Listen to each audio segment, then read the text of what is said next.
जैसे ही मौसम बदलता है जो हमारी जिल्द में तब्दीलियां हैं वो काफ़ी ज़्यादा हद तक रोनुमा होना शुरू हो जाती है। लेकिन इस मौसम में जो सबसे मेजर चीज़ आती है वो मैंने देखा है कि हर कोई जो है वो कोई ना कोई एंटी एलर्जी टैबलेट जो है ना वो तलाश कर रहा होता है।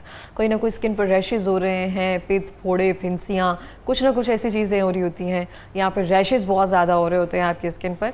इनकी वजूहात क्या है, इनको कैसे ट्रीट कर सकते हैं? या हमारे बहुत सारे लोग कहते हैं कि गर्मी हो जाती है, जिगर में गर्मी हो जाती है, इसकी बेसिक वजह क्या है, कैसे इसको हम ठीक कर सकते हैं? हमें ज्वाइन किया जनाब सैयद हसनैन शाह ने जो कि हर्बलिस्ट हैं। अस्सलाम वालेकुम। जी वालेकुम सलाम। कैसे हैं आप? जी मैं ठीक। बहुत शुक्रिया प्रोग्राम में आने के लिए। मैं आपसे जानना चाहूँगी कि इस मौसम में स्किन के मसाइल या फिर जो ये एलर्जी रिएक्शंस, रैशेज़ वगैरह क्यों बढ़ते जाते हैं? जी बिस्मिल्लाहिर्रहमानिर्रहीम। बहुत शुक्रिया सबसे पहले आपका, आपने मुझे प्रोग्राम में इनवाइट किया।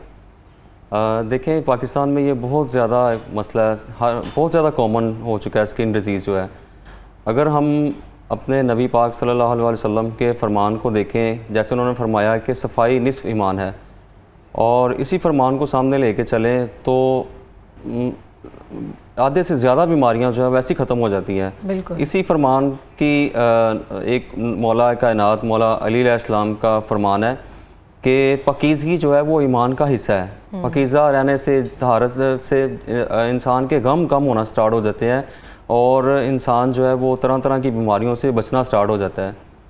पाकिस्तान में ये बहुत ज़्यादा कॉमन हो चुका है। सबसे पहले हम ये देखते हैं कि जो हमारी स्किन है, जो जिल्द है हमारी, वो देखें हमारे जिस्म का सबसे बड़ा ऑर्गन है, और ये ना सिर्फ जिस्म की हिफाजत करती है बल्कि ये अंदरूनी जो बीमारियां हैं उनकी भी अक्कासी करती है। जैसे अंदर फॉर एग्ज़ाम्पल जिस्म में इंटरनल सिस्टम्स में अंदरूनी निज़ाम में कुछ हो रहा हो, मैदे में हीटअप हो, आपके जिगर मैदे में कोई गर्मी हो, आपके कोई हार्मोनल डिस्टर्बेंस हो, कोई कोई इन्फेक्शन हो, तो उसका सबसे पहले जो असर आएगा वो हमारी स्किन के ऊपर आना स्टार्ट हो जाएगा। फॉर एग्ज़ाम्पल किसी को अगर जॉन्डिस का इशू हो गया है तो उसकी स्किन का कलर येलो होना स्टार्ट हो जाएगा, और अगर किसी को लंग्स का और हार्ट्स का इशू है तो उसमें स्किन का कलर फिर ब्लू होना स्टार्ट हो जाएगा, क्योंकि उसमें ऑक्सीजन की कमी होना स्टार्ट हो जाती है। इसी तरह अगर अनीमिया किसी को की कमी है तो उसमें आपकी स्किन का कलर पेल होना स्टार्ट हो जाएगा। इसी तरह अब स्किन डिज़ीज़ के बारे में हम देखते हैं कि स्किन डिज़ीज़ बेसिकली हमारे जिस्म में कुछ ऐसी गैर मुतवक्का चीज़ें हो रही होती हैं कि जो हमारा जिस्म बर्दाश्त नहीं कर पाता।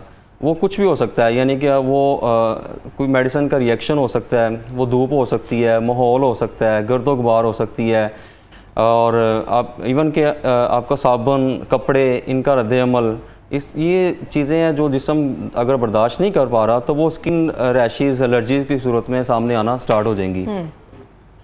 अब हमने इनसे इन पे हमने केयर कैसे करनी है, इनको हमने बचाना कैसे है, इन चीज़ों से हमें बचना कैसे है। जब आपको इस तरह की सिम्टम सामने आए हैं तो सबसे पहले अपने टेस्ट लाजमी करवाएं, और अपना इम्यूनिटी लेवल अगर स्ट्रॉन्ग रखेंगे तो इन चीज़ों से इंसान बचा रहेगा। और टेस्ट जो है उसमें हमारा CBC टेस्ट आ जाता है, थायराइड अपना लेवल चेक ज़रूर करवाएं, और विटामिन D3 का लेवल चेक करवाएं, और अपना LFT लाजमी चेक करवाएं। अगर ये टेस्ट आपके नॉर्मल हैं तो फिर आप कुछ रेमेडीज़ हैं वो आप करें तो इंशाल्लाह इन चीज़ों से बचा जा सकता है। मौसमियाती एलर्जी जो होती है, अगर हम उसकी स्पेसिफिकली बात करें तो उसके बारे में हमें बताएं। जो पित्त निकल आती है, स्किन पर रैशेज़ होना शुरू हो जाते हैं, वो कैसे ट्रीट कर सकते हैं हम? बहुत सारे लोग जो हैं, जैसे ही मौसम ये बरसात का आता है ना, स्पेसिफिकली मुझे बहुत प्रॉब्लम होती है, और मैंने रिजिक्स या फिर कैस्टाइन वो मैंने अपने पास हमेशा अभी भी मेरे बैग में पड़ी हुई हैं कि मुझे लगेगा कि अभी भी कोई प्रॉब्लम हुई तो मैं उसको खा लूँगी। बहुत सारे लोग जो हैं इस मर्ज़ में होते हैं, उनको एलर्जिक रिएक्शंस जो है ना बहुत जल्दी हो जाते हैं। तो उसके बारे में बताएं। वो अगर हमें कैस्टाइन, रिजिक्स ना खानी पड़े क्योंकि उससे ना नींद के झटके लगने शुरू। जी बिल्कुल सही कहा आपने। देखिए, इसमें आजकल जैसे हब्स का मौसम है, इसमें डिहाइड्रेट बहुत जल्दी हो जाती है बॉडी हमारी ना, पसीने की वजह से। अगर आप बॉडी को हाइड्रेट रखेंगे तो आपको इस तरह के इश्यूज़ नहीं आएंगे। इसमें सबसे ज़रूरी जो चीज़ है वो हमारी ख़ुराक है। हमारी ख़ुराक में ऐसी चीज़ें शामिल नहीं होनी चाहिए जिसकी वजह से हमें इन चीज़ों का मसला सामना करना पड़े। फॉर एग्ज़ाम्पल जैसे हमें तेज़ मिर्च मसाला जात, बाहर के खाने और गोश्त, अंडा, तली चीज़ें इस मौसम में ख़ास तौर पे हमें अवॉइड करना चाहिए। इस मौसम में तो वैसे भी अगर आप एहतियाती करते हैं तो आपको डायरिया होने का बहुत जल्दी खतरा है, पेट ख़राब हो सकता है, और स्किन के ऊपर रैशेज़, इस तरह के मसले बहुत ज़्यादा हो सकते हैं। अपनी बॉडी को हाइड्रेट रखें और सफाई का और इसका तहारत का ख़ास ख्याल रखें जो हमारे नबी पाक ने फरमाया। सही हो गया। आज हमारे पास क्या नुस्खा जात जो हैं आप लेकर आए हैं और ये किस चीज़ के इलाज के लिए हैं, किस एलर्जी के इलाज के लिए? ये जो हमारी आजकल के मौसम में ख़ास तौर पे और वैसे ओवरऑल अदर वेदर्स में भी जो स्किन के ऊपर दाने निकल आते हैं, रैशेस हो जाते हैं जिस्म के ऊपर, इवन क्या एक्जिमा, तद्दर, चंबल और रिंग वर्म्स, इन सब को ये रेमेडीज़ काम करेगी।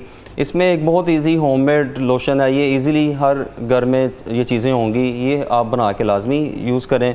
उसके साथ कुछ रेमेडी है वो साथ यूज़ करेंगे तो इंशाल्लाह। लोशन की ये जो है ना रेमेडी, ये मैं पहली बार सुन रही हूँ, खुद बनाएंगे आप? जी, ये अभी आपको बना के चेक करवाता हूँ। ये इजीली बन जाएगा, होममेड लोशन है, ये हर चीज़ें घर में मौजूद होंगी। ये बनाएं और साथ जो रेमेडी है वो यूज़ करें तो इंशाल्लाह विद इन 2-3 वीक्स में जैसी भी एलर्जी है जिस्म में वो ख़त्म हो जाएगी।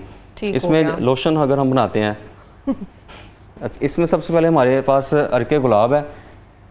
अर्के गुलाब हमने लिया है 50 ml। ठीक हो गया। इसमें हम ये ऐड करेंगे मुल्तानी मट्टी। इसको अगर आप कैमरा में दिखाएं तो ज़्यादा बेहतर होगा। मुल्तानी मट्टी का तो सबको पता है। मुल्तानी मट्टी इसमें ऐड करेंगे 2 टीस्पून, 2 चम्मच कम अज़ कम। सर इसको अगर आप प्रॉपरली ठीक से दिखाएं ना, हमारे कैमरामैन इसको फोकस कर ले तो ज़्यादा अच्छे से ऑडियंस तक जा सकेगा। इस हाथ में अच्छा, ये मुल्तानी मट्टी है जी। मुल्तानी मट्टी 1 चम्मच डाल दिया है, 1 चम्मच हम इसको और ऐड करेंगे इसमें।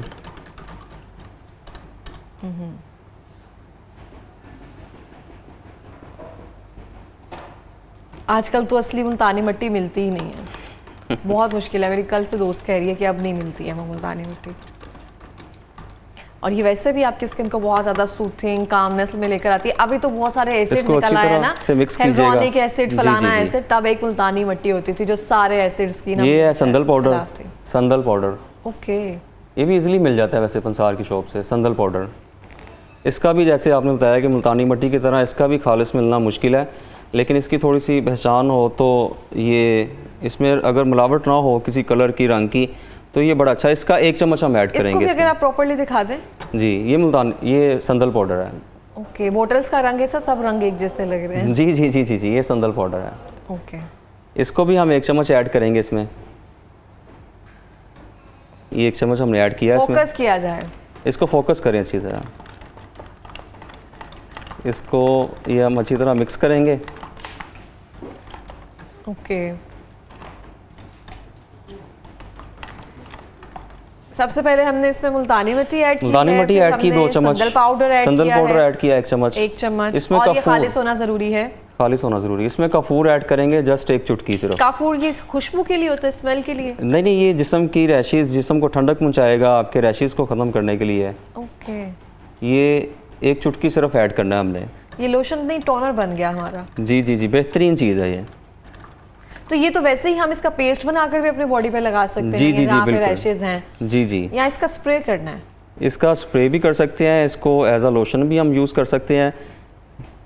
लेकिन हमें बचपन में जब ऐसे होता था ना, जब हमें खुदा ना खास्ता बहुत ज़्यादा ना पित्त निकलती थी, तो मुल्तानी मिट्टी में गुलाब का ये हमने 1 चुटकी इसमें, पेस्ट बना के 1 चुटकी इसमें हमने ऐड कर दिया। काफूर ये मेंथोल वाली फीलिंग देता है। जी। ओके, इसको हम अच्छी तरह मिक्स करेंगे। ये हमारा तैयार हो गया लोशन। अब ये किन किन चीज़ों के ऊपर काम करेगा? ये मुझे सत्तू लग रहा है। सत्तू जब हम बनाते हैं ना वो ऐसा हो जाता है। इसको थोड़ा सा अगर आप ऊपर करके दिखाएं। ये देखें, ये लोशन तैयार हो गया। ओके, इसको ये टोनर कहें, इसको लोशन ना कहें। टोनर कह लें जी। ये हमारा टोनर तैयार हुआ है। जी, इसको आप रात सोते वक्त भी यूज़ कर सकते हैं, नहाने के बाद भी इसको यूज़ कर सकते हैं।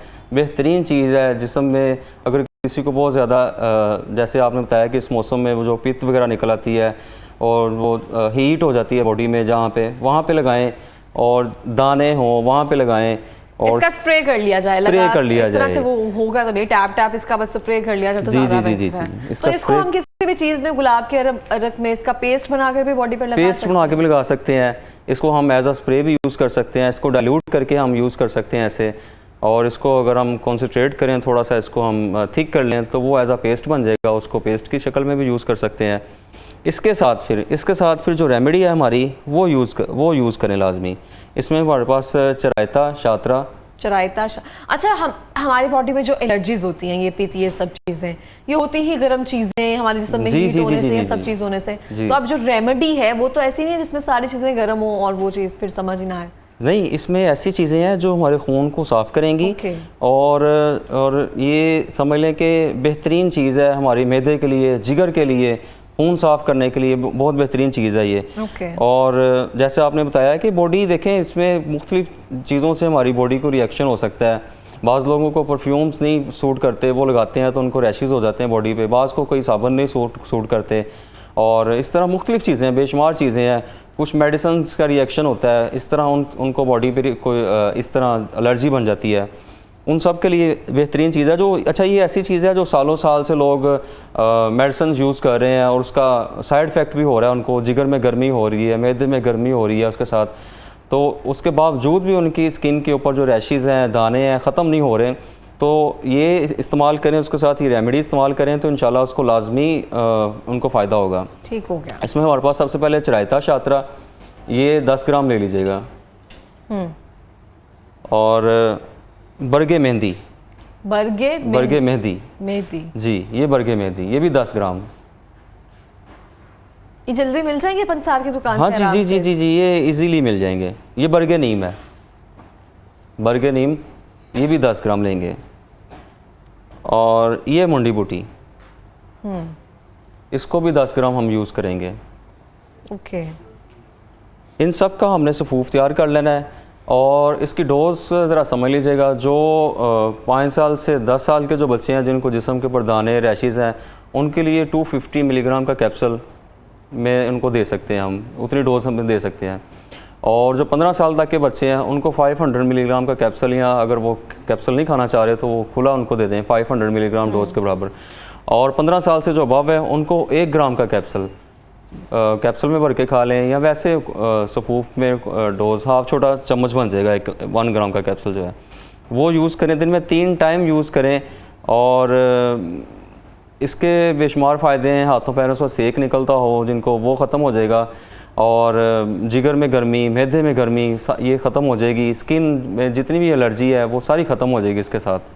सही हो गया। अच्छा, बहुत सारे लोग हैं जिनको हर साल दाने निकलते हैं। जी जी जी, उनके लिए भी है ये। अगर मुसलसल 2 माह यूज़ कर लेंगे तो ये सारी ज़िंदगी दाने नहीं निकलेंगे, ये ऐसी चीज़ है। सही। अच्छा, आप कोई आसान टिप और ऐसी कोई ट्रिक हो जाए, जैसे कि अब मैं अगर अपनी कोई रेमेडी बताऊं तो मुझे उनाब बहुत बेहतरीन लगता है। जी, जैसे ही गर्मियां शुरू होती हैं ना, तो मैं मिट्टी के बर्तन में उसको भिगो देती हूँ 5 से 7 दाने, और उसका सुबह उठकर जो पानी होता है उसको पी लिया, अनाब को चबा के उसको बिल्कुल उसको ज़ाया कर दिया। इस तरह से कुछ आसान कोई टिप्स एंड ट्रिक्स हो जाएं जो हर कोई अपने घर में आसानी कर सके, क्योंकि बच्चे ना बहुत मुश्किल से कैप्सूल्स खुलाना बहुत मुश्किल होता है उनको। हमारी माएँ तो हमें करेले खिलाती थी। जी, अच्छी हैं जितनी कड़वी चीज़ें हैं, जैसे आपने करेलों की बात की, अनाब बड़े अच्छे हैं, उनको भी हम यूज़ कर सकते हैं खून साफ़ करने के लिए। और उसके अलावा ये घर में माएँ बना कर रखें बच्चों को, ये टोनर इसका स्प्रे करें साथ में। जस्ट इसका स्प्रे करने से ही बच्चों की स्किन होती है सेंसिटिव, नाजुक होती है, इसके स्प्रे से ही उनकी जो रैशेस हैं वो ख़त्म हो जाएंगी। साफ़ी के बारे में क्या कहना है आपका? ये काफ़ी काम करता है या सिर्फ ऐसे ही है? ठीक है, वो भी ठीक है। ये देखें, ये बेहतरीन साफ़ी है। हाँ जी, जितना हम ज़्यादा डोज बढ़ाते जाएंगे, चीज़ें लेते जाएंगे, तो वो नहीं सही हमारे लिए। जस्ट ये काफ़ी है, इतना ये खून साफ़ करने के लिए। ठीक हो गया। लास्ट में कोई पैगाम देंगे? देखें, अपने नाज़रीन के लिए मेरा लास्ट मैसेज यही है कि हुकूकुल्लाह के साथ साथ हुकूकुल इबाद का भी ख़ास ख्याल रखा जाए। जिस्मानी सेहत के साथ साथ रूहानी सेहत का भी ख़ास ख्याल रखा जाए और अपनी सेहत पर ख़ास फोकस करें। बहुत शुक्रिया आपका, thank you so much programme में आने के लिए। और इसी के साथ ही मैं ये कहना चाहती हूँ कि जो भी है सारी चीज़ें रिलेट करती हैं आपकी सेहत के साथ। आप जो खा रहे हैं, आप जो सोच रहे हैं, आप जो कर रहे हैं, आप जो बातें कर रहे हैं, आप जो भी अपने अंदर इनहेल कर रहे हैं, ऑब्जर्व कर रहे हैं, ऑब्जॉर्ब कर रहे हैं, जो भी कर रहे हैं ना, वो उसका ताल्लुक आपकी सेहत के साथ है। तो एहतियात करें, अपनी सेहत का ख़ास ख्याल रखें।